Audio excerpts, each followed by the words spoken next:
काल 9 सप्टेंबर 4 वाजेपासून व साकोलीच्या आजूबाजूच्या परिसरात मुसळधार पावसाला सुरुवात झाली, तर पूर्ण रात्रभर व दुसऱ्या दिवशी सुद्धा कंटिन्यू पाऊस असून नागझिरा कॉलनीतील सर्व घरांमध्ये पाणी घुसलं आहे. रस्ते दिशेनासे झालेले आहेत. त्याचप्रमाणे भारत सभागृहासमोर व नवजीवन कॉलेज समोर अर्धा किलोमीटर अंतरावर पाणीच पाणी रोडवर असल्यामुळे विद्यार्थ्यांची व लोकांची जाण्या येण्याकरिता तारांबळ उडालेली आहे. त्याचप्रमाणे मंगलमूर्ती सभागृहासमोर हायवेवर सुद्धा खूप मोठ्या प्रमाणात पाणी जमा असून सर्व्हिस रोडवर पाणी मोठ्या प्रमाणात आहे, तर आनंद मेला तो सुद्धा डुबला असून त्या ठिकाणी लाखोचे नुकसान झालेलं आहे. त्यामुळे ज्यांचे नुकसान भरपाई झाली नसेल त्यांनी योग्य ती चौकशी करून नुकसान भरपाई देण्याची मागणी जनतेने केलेली आहे. दोन्ही सर्व्हिस रोडवर पाऊस असल्यामुळे नवजीवन विद्यालयात येण्याकरिता ट्रॅक्टरने पाण्यातून आणणे सुरू आहे. लोक खूप आनंद उपभोगत आहेत. पाण्यातून गाड्या काढून मोजमजा करण्याचा प्रयत्न त्यांचा सुरू आहे, परंतु एखाद्या वेळेस धोका होण्याची शक्यता नाकारता येत नाही. त्यामुळे पाण्यातून गाड्या काढू नये असे आवाहन करण्यात येत आहे.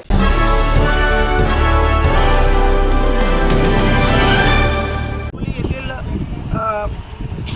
नवजीवन विद्यालयाच्या समोर आपण बघू शकता की या ठिकाणी मोठ्या प्रमाणात शाळेचे विद्यार्थी थांबलेले जाण्याकरता रस्ता नाही आहे. आणि हा बघू शकता पाणी शाळेच्या समोर भारत सभागृह आहे. जमनापूर भारत सभागृह आणि नवजीवन पाणी या ठिकाणी इकडची जे काही जमनापूर कॉलनी आहे, हा जमनापूर कॉलनीमध्ये पूर्णपणे आतमध्ये भरपूर प्रमाणात मोठ्या प्रमाणात पाणी शिरलेलं आहे. आणि हा नाही तर हा दरवर्षीमध्ये अशा पद्धतीच्या या ठिकाणी पाण्याचा प्रॉब्लेम्स आहे. आणि जी जमनापूर कॉलनी आहे त्या जमनापूर कॉलनीमध्ये प्रत्येक घरामध्ये त्याचे घर डुबलेले आहेत. पाणी रस्ते सुद्धा नाहीसे झालेले आहेत. रस्ता सुद्धा त्या ठिकाणी दिसत नाही आहे आणि पाणी पूर्ण भरलेलं आहे. याकडे प्रशासनाचा पूर्णपणे गेल्या 10 वर्षापासून दुर्लक्ष आहे. गेल्या 10 वर्षापासून दरवर्षी जर मोठ्या जोरात मुसळधार जर पाऊस आला तर या ठिकाणी पूर्ण ही जी कॉलनी आहे जमनापूर कॉलनी पूर्ण त्या ठिकाणी घर डुबलेले आहेत. आणि इकडं शाळेचा परिसर आहे. शाळेच्या परिसरात मुलांना मोठा त्रास होतो. याकडे प्रशासनाने लक्ष द्यावं असे लोकांची मागणी आहे. तर आपण काय सांगू शकता आपण जमनापूर कॉलनीमध्ये राहतो? मी घनश्याम गोविंदा पटले, रिटायर आर्मी. आता ह्या प्रशासनाला आम्ही पहिल्यांदा पण माहिती दिली आहे. नानाभाऊला माहीत आहे इथं पाणी येते नेहमी म्हणून, तरी पण त्यांनी बऱ्याचदा म्हणजे दुर्लक्ष केलं. आता मला असं वाटतं का त्यांची 25 वर्षाची जी आता सेवा करण्याची अवधी झाली आहे हे पूर्ण झाली. आता आपण त्यांना आराम द्यायला पाहिजे आणि नवीन नेता कोणीतरी उभा करायला पाहिजे अशी माझी इच्छा आहे. हा किती वर्षापासूनचा समस्या आहे या ठिकाणी? या ठिकाणी समस्या म्हणजे नेहमीचीच आहे. म्हणजे दरवर्षी ही समस्या नेहमी होते. नानाभाऊ पटोले याविषयी माहिती दिली आहे का? नानाभाऊंना याविषयी त्यांचे नेते इकडे भरपूर आहेत आमच्या कालनीमध्ये, त्यांनी दिलेली आहे माहिती, पण ते इकडे कधी लक्षच देत नाही. आणि म्हणून मला असं वाटते का त्यांचे म्हणजे जी सेवा करण्याची जी अवधी आहे ती आता परिपूर्ण झालेली आहे. तरी आम्ही त्याला आराम द्यायला पाहिजे. त्यांच्या तब्येतीचं आम्ही लक्ष द्यायला पाहिजे त्यांच्या तब्येतीकडे. म्हणून आता नवीन नेता आपण निवडायचा आहे. शाळेचा मुलगा आहे, आपण बघू शकता शाळेचा मुलगा आहे. नवजन विद्यालयामध्ये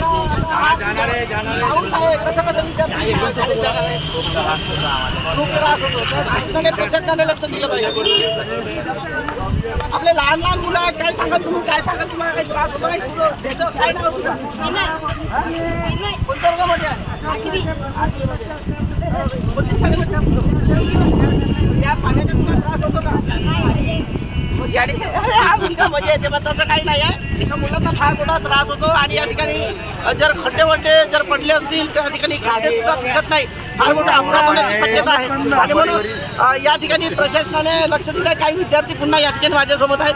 हे नवजीवन विद्यालय शाळेचे विद्यार्थी काय सांगाल?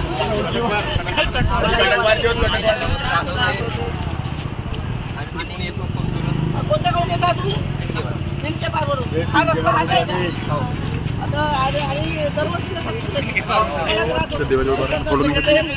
मुलं सुद्धा आपल्याला सांगत आहेत की प्रशासन याकडे दुर्लक्ष करत आहे. शाळेतील विद्यार्थ्यांना फार मोठ्या प्रमाणात त्रास होतो. या ठिकाणी खोलगट भाग आहे आणि खोलगट भाग असल्यामुळे खूप आणि खड्डे सुद्धा आहेत. ते खड्डे सुद्धा आपल्याला काही दिसत नाही. तर असं वाटतं की या ठिकाणी प्रशासनाने लक्ष द्यावे असं या सर्वांच्या लोकांचं म्हणणं. आपल्यासोबत आहेत याविषयी आपले सामाजिक कार्यकर्ते आहेत. त्या जनकलाल लांजेवार आपल्यासोबत सामाजिक कार्यकर्ते आहेत. बघा जरा पुरा शाळेचे विद्यार्थी या ठिकाणी शाळेचे विद्यार्थी सुद्धा त्यांना त्रास होतो. काय सांगाल तुम्ही? खऱ्या अर्थानं रात्र जो पाणी पडला त्या पाण्यामुळे सर्व शाळेच्या रस्त्यावर पाणी आहे आणि बरेच रस्ते बंद आहेत आणि जो साकोली देवी येणारा मार्ग आहे जो खालचा रोड आहे तो सुद्धा बंद आहे. त्या पाण्याचा सरकारने विल्हेवाट लावायला पाहिजे. पुन्हा पाणी काढण्याचा मार्ग मोकळा केला माझ्याकडे सरकारला विनंती करतो. आता यांनी सांगितलेले यांनी सांगितलेले की या ठिकाणी पाण्याचा जो मार्ग आहे हा पाण्याचा मार्ग सरकारने काढावा आणि या ठिकाणी चांगल्या प्रकारचे सुरळीत रस्ता घ्यावे. हा गेल्या कित्येक वर्षापासून हा प्रश्न जवळपास 9 तलाव सुद्धा आहे. तर या ठिकाणी प्रशासनाने लक्ष द्यावं. विद्यार्थी सुद्धा मोठ्या प्रमाणात या ठिकाणी आहेत. मी डीजी रंगारी यश भंडारा. मी मंगलमूर्ती सभागृहामध्ये आहे. आपण बघू शकता या ठिकाणी मंगलमूर्ती सभागृहामध्ये या ठिकाणी किती पाणी भरलेलं आहे. आज सर्वीबरोबर आपले नगरसेवक आलेले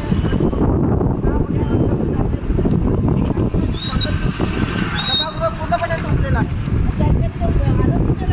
तो आनंद मी पूर्णपणे कितीतरी लाखोच्या लोक या ठिकाणी झालेले आहे. या ठिकाणी माझी नगरसेवक आहे. काय सांगाल तुम्ही? तर पाणी भरण्याच्या टाईममध्ये ही हायवेला जी एक क्रॉस नाली आहे त्या क्रॉस नालीला जो मोठा पाईप टाकलेला आहे त्याच्यामुळे ती चोकअप झालेली आहे.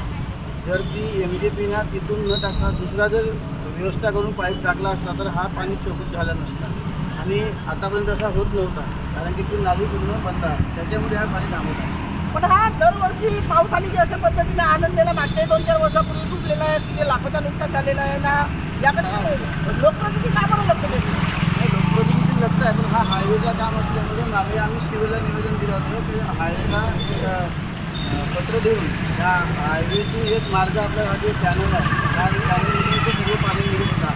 पण नवीन एक चॅनल तयार करण्यात यावा असं माझं एक निवेदन दिलं होतं माधुरी मिळावे असताना. त्याच्यावर आतापर्यंत काही कारवाई झाली नाही. आता म्हणजे हायवेच्या लोकांकडे हा जो कॅनल असल्यामुळे हायवेचे काही लोक आणि लक्ष देत नाही असं माझे नगरसेवक यांचं म्हणणं आहे. हायवेच्या लोकांनी या ठिकाणी लक्ष द्यावे आणि लोकांना येण्या जाण्याचा जो त्रास आहे तो म्हणजे सुरळीत करण्यात यावा अशी मागणी नगरसेवक रोहित पटवार यांनी सांगितली. रंगारी भंडारा.